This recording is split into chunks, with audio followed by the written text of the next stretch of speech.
కేంద్ర మంత్రివర్యులు రామ్మోహన్ నాయుడు గారిని ఈరోజు తెలంగాణ రాష్ట్ర ప్రభుత్వం తరఫున వరంగల్ ఎయిర్పోర్ట్ మరియు ఆదిలాబాద్ ఎయిర్పోర్ట్కు సంబంధించి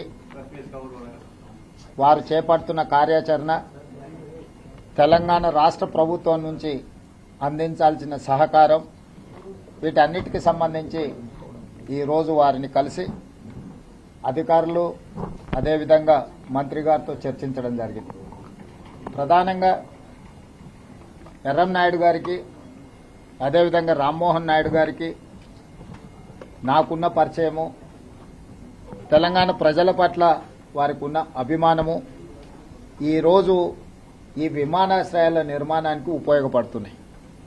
ప్రధానంగా రాష్ట్ర ప్రభుత్వాలు ముందుకు వచ్చిన మంత్రులు ప్రాధాన్యత క్రమంలో తీసుకోకపోతే పనులు ఆలస్యం జరగడానికి అవకాశం ఉంటుంది. కానీ రామ్మోహన్ నాయుడు గారు ఎప్పుడు అడిగినా అధికారులందరినీ పిలిపించి స్పష్టమైన ఆదేశాలు అధికారులకు ఇచ్చి ఈ ఆదిలాబాద్ అండ్ వరంగల్ ఎయిర్పోర్ట్ల నిర్మాణానికి అవసరమైన సంపూర్ణ సహకారాన్ని వారు అందిస్తున్నారు. మనస్ఫూర్తిగా వారికి నా అభినందనలు తెలియజేస్తున్నారు.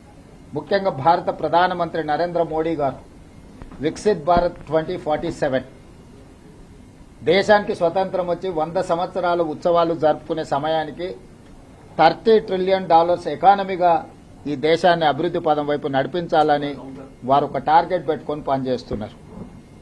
అందులో తెలంగాణ రాష్ట్రం తరఫున కూడా మేము భాగస్వాములమై 2047కి తెలంగాణ రాష్ట్రము $3 ట్రిలియన్ ఎకానమీగా ఎదగాలని కోరుకుంటున్నాం. ఈరోజు దేశ జనాభాలో 2.5% ఉన్న తెలంగాణ దేశ ఆర్థిక వ్యవస్థలో 5% జీడీపీని రోజు కంట్రిబ్యూట్ చేస్తుంది. ఈ 5% జీడీపీని 10%కి పెంచుకోవాలనే విధంగా ఈరోజు మేము ప్రణాళికలు రచించుకున్నాం. 2034 లోపల $1 ట్రిలియన్ ఎకానమీ, 2047 సమయానికి $3 ట్రిలియన్ ఎకానమీకి తెలంగాణ రాష్ట్రం ఎదగాలని భవిష్యత్ ప్రణాళికలను రచించుకున్నది.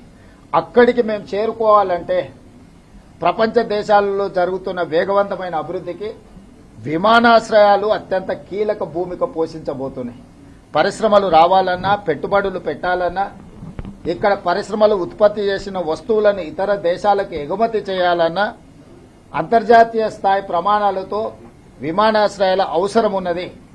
దీన్ని తెలంగాణ రాష్ట్ర ప్రభుత్వం, కేంద్ర ప్రభుత్వం గుర్తించి ఈనాడు వరంగల్ ఎయిర్పోర్ట్, ఆదిలాబాద్ ఎయిర్పోర్టులను తక్షణమే మొదటి ప్రాధాన్యత కింద తీసుకొని నిర్మించి వాటిని పూర్తి చేయాలని లక్ష్యంగా పనిచేస్తున్నాము. జూన్ 2, 2028 నాటికి వరంగల్ ఎయిర్పోర్ట్ అదేవిధంగా ఆదిలాబాద్ ఎయిర్పోర్టును కూడా పూర్తి చేయాలన్న లక్ష్యంతో ఈరోజు మేము ప్రయత్నం చేస్తున్నాము. తప్పకుండా కేంద్ర ప్రభుత్వ సహకారంతో ఈ 2 ఎయిర్పోర్టులను జూన్ 2, 2028 నాటికి పూర్తి చేసుకుంటామనే సంపూర్ణమైన నమ్మకం, విశ్వాసం నాకు కలిగింది. అవసరమైన సహకారం రాష్ట్ర కేంద్ర ప్రభుత్వాలు ఇచ్చిపుచ్చుకొని ముందుకు వెళ్లడం జరుగుతుంది. ఒక ఎయిర్పోర్టు నిర్మించాలంటే 4 ప్రధానమైన అంశాలు. మొదటిది భూసేకరణ, 2 అనుమతులు, 3 నిర్మాణము, 4వది ఎయిర్పోర్టును ప్రారంభించుకోవడం. ఈ 4 కీలకమైన అంశాల పట్ల ఒక స్పష్టమైన కార్యాచరణ తీసుకొని ముందుకు వెళ్తున్నాము. స్థానిక సంస్కృతి, కాకతీయ డైనాసిటీకి ప్రపంచంలోనే ఒక గొప్ప గుర్తింపు ఉన్నది. కాకతీయ కళాఖండాల గురించి కూడా ప్రపంచంలో గుర్తింపు ఉన్నది. ఈరోజు వరంగల్లో నిర్మిస్తున్న ఎయిర్పోర్ట్కి ఆ కాకతీయ కళాఖండాల రూపురేఖలతో పాటు అంతర్జాతీయ ప్రమాణాలతోనే ఆ ఎయిర్పోర్టును నిర్మించాలి, పూర్తి చేయాలని టార్గెట్గా పనిచేస్తున్నాం. ఖచ్చితంగా కేంద్ర ప్రభుత్వ సహకారంతో, మరీ ముఖ్యంగా ఏవియేషన్ మినిస్టర్ రామ్మోహన్ నాయుడు గారి సంపూర్ణ సహకారంతో వీటిని పూర్తి చేస్తామని తెలంగాణ రాష్ట్ర ప్రభుత్వం భావిస్తున్నది. ఖచ్చితంగా ఈ 2 ఎయిర్పోర్ట్లను అభివృద్ధి చేయడం ద్వారా దేశ ఆర్థిక వ్యవస్థను బలోపేతం చేసి తెలంగాణ యువతకు ఉద్యోగ ఉపాధి అవకాశాలు కల్పించడానికి మా ప్రభుత్వం చేస్తుంది. దానికి మనస్ఫూర్తిగా సహకరిస్తున్న కేంద్ర ప్రభుత్వానికి నేను ధన్యవాదాలు తెలియజేస్తున్నాను.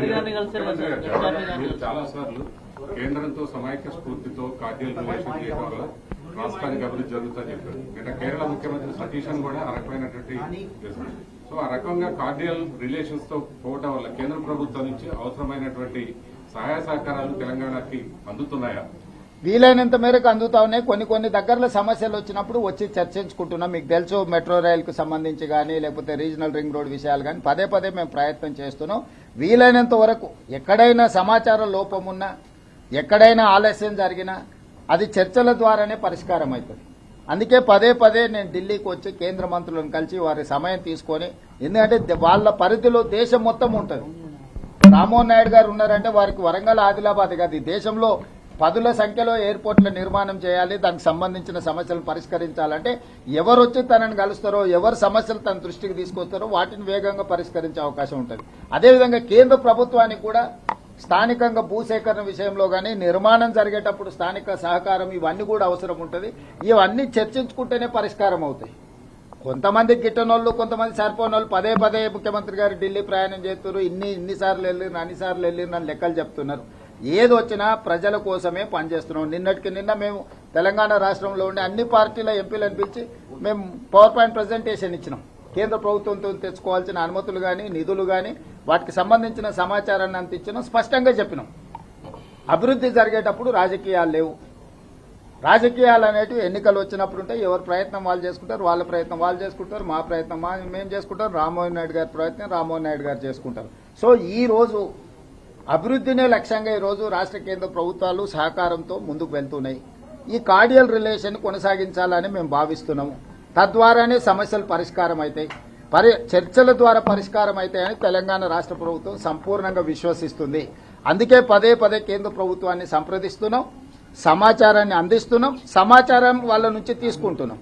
సో భవిష్యత్తులో కూడా ఈ కార్డియల్ రిలేషన్ కొనసాగుతుంది. సీఎం గారు మనోహర్ లాల్ ఖట్టర్తో ఏమైనా సమావేశం ఉంటుందా మెట్రోకి సంబంధించి? ఇంకా స్పష్టత రాలేదు. ఈ రోజైతే నితిన్ గడ్కరీ గారిని రీజనల్ రింగ్ రోడ్ ఇతర హైవేస్ మీద కలిసాము, రామ్మోహన్ నాయుడు గారిని విమాన కనెక్టివిటీ మీద కలిసాము. మిగతా మంత్రుల సమయం అడిగినాం. వాళ్ళ సమయం ఉందా లేదా అంటే నేను వాళ్ళ అపాయింట్మెంట్ తీసుకున్నాక రాలేదు, వచ్చినాక అపాయింట్మెంట్ అడుగుతున్నా కొంతమందిని.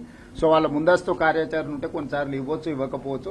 ఏదేమైనా పార్లమెంట్ సమావేశాల సందర్భంగా మళ్ళీ ఢిల్లీకి వస్తే ఒక 3-4 రోజులు ఇక్కడ ఉండి అందరినీ కలుస్తాం. ఎవరెవరితో సహకారం తీసుకోవాలనో తప్పకుండా తీసుకుంటాం. మీడియా మిత్రులకు నా సూచన ఒకటే, అనవసరమైన రాజకీయ వివాదాస్పదమైన అంశాలను ప్రస్తావించకండి. ఇది అభివృద్ధి చేసుకోవాల్సిన సందర్భం. అందరూ కలిసికట్టుగా కలిసి పనిచేసుకోవాలా, ఒకరికొకరు సహకరించుకోవాలా. అనవసరమైన విమర్శలకు దారితీస్తే పని పాడవుతుంది. పనిని పాడు చేసే పని రాజకీయ నాయకులైనా, ప్రజాప్రతినిధులైనా, పాత్రికేయ సోదరులైనా చేయొద్దని నేను విజ్ఞప్తి చేస్తున్నాను. Thank you.